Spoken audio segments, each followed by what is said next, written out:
श्लोक 43. पितासि लोकस्य चराचरस्य त्वमस्य पूजश्च गुरुर्गरीयान् न त्वत्समोऽस्योऽध्यभिकः कुतोऽन्यो लोकत्रयेऽप्यप्रतिमप्रभावः.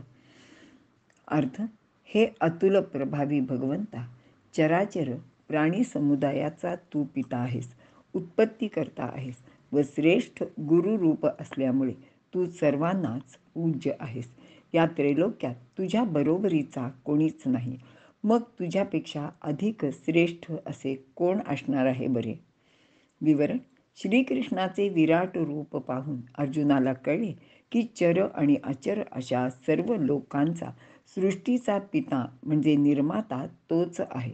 तोच सर्वश्रेष्ठ पुरुष, अतिश्रेष्ठ असा गुरुसुद्धा आहे. त्याच्या तोडीचा म्हणजे त्याची बरोबरी करणारा दुसरा कोणीच नाही. मग त्याच्यापेक्षा श्रेष्ठ असा दुसरा कोणी अधिक चांगला कसा असू शकेल? गुरुर्गरीयान, मानवी जीवनात, व्यवहारात किंवा परमार्थात ज्या गुरुजनांकडून उपदेश मिळतो त्या सर्व गुरुजनांचे श्रेष्ठ असे गुरु आपणच म्हणजे भगवान श्रीकृष्णच आहात. उपदेश, बोध आणि ज्ञानाचे उगमस्थानसुद्धा तुम्हीच आहात. अप्रतिम प्रभाव म्हणजे ज्याचे प्रभावाची, सामर्थ्याची दुसरी प्रतिमा असणे शक्यच नाही असे अर्जुन म्हणत आहे. म्हणून ज्ञानदेव म्हणतात, तुझं सारीखाना अधिकू, तुझा महिमा अलौकिकू, नेणी जे बानू. म्हणून पुढचा श्लोक आहे 44.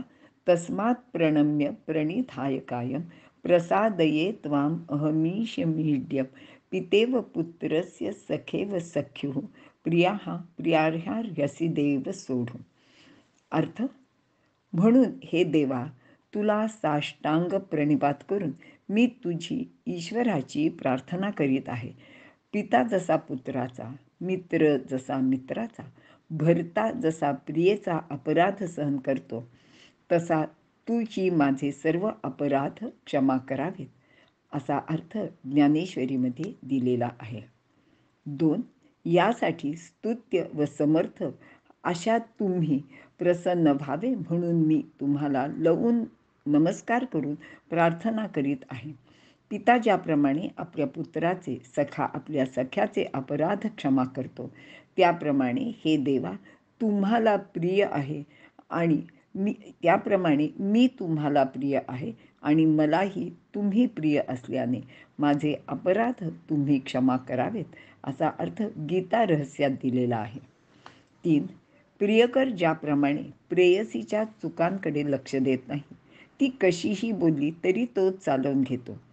अर्जुन येथे पती पत्नीचे नाते जोडत नाही, कारण पती पत्नीची कशीही वागणूक किंवा बोलणे सहन करीत नाही.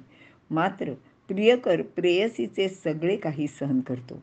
तसेच भगवान श्रीकृष्णाने अर्जुनाचे सर्व काही सहन करावे, किंबहुना श्रीकृष्णाने आत्तापर्यंत तसेच केले आहे, असे अर्जुन इथे म्हणत आहे.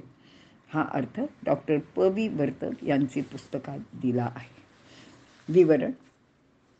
अर्जुन येथे श्रीकृष्णाला प्रकर्षाने नमन करीत आहे, जणू त्याने स्वतःचा देहच कृष्णाला समर्पित केला आहे.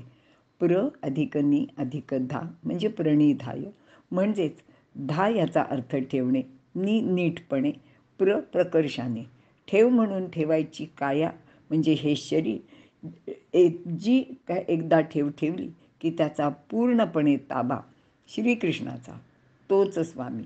मग त्या देहाचे काहीही होवो आणि असे झाले तरच ते प्रणिधान झाले. करिष्ये वचनं तव, तरी आता तुझी आज्ञा, सकळ देवाधी देवराज्ञा, करीन देई अनुज्ञा, भलते विषय, असं 18व्या अध्यायात ज्ञानदेवांनी म्हटलेलं आहे. मात्र व्यवहारी जगात अशा अर्थाने कोणीही स्वतःला ईश्वर प्रणिधाय करीत नाही. तोंडाने तसे म्हटले तरी प्रत्यक्ष जरा मनाविरुद्ध घडले किंवा शारीरिक त्रास सहन करावा लागला तर माणसे लगेच तक्रार करतात आणि देवाला बोलसुद्धा लावतात. कृष्ण हा ईड्य म्हणजे स्तुती करण्यास पात्र असाच आहे. तो ईश म्हणजे सर्वाधिकारी आहे. त्याने विराट स्वरूप व्यक्त करून आपले ईशत्व सिद्ध केले आहे. म्हणूनच अर्जुनाने त्याला सर्वस्व समर्पण केलेले आहे.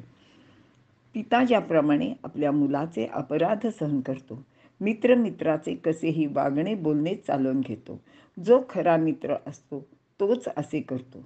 श्रीकृष्ण हा अर्जुनाचा अगदी खरा मित्र होता. म्हणूनच आत्तापर्यंत अर्जुन कसा वागला याचा विचार न करता श्रीकृष्ण सदैव त्याचे पाठीशी उभा राहिलेला आहे. पुढे जाऊन अर्जुन म्हणत आहे की मी तुला अत्यंत प्रिय आहे, म्हणजे मी तुझा विशेष लाडका सुद्धा आहे. म्हणूनच आपण माझे सर्व अपराध पोटात घालून मला क्षमा करावी. श्लोक 41 व 42 मध्ये अर्जुनाने 3 गोष्टींचा उल्लेख केला होता. प्रमादात, अवसाहार्थम, प्रणयेन. अजाणतेपणी अपराध घडला, हास्यविनोद आणि प्रीती यासाठी पितापुत्र, मित्रसखा, प्रियकर प्रेयसी असे 3 दृष्टांत देऊन या श्लोकात त्या 3 गोष्टी का घडल्या याचे जणू समर्थनच केलेले आहे. इथे आपण थांबूया.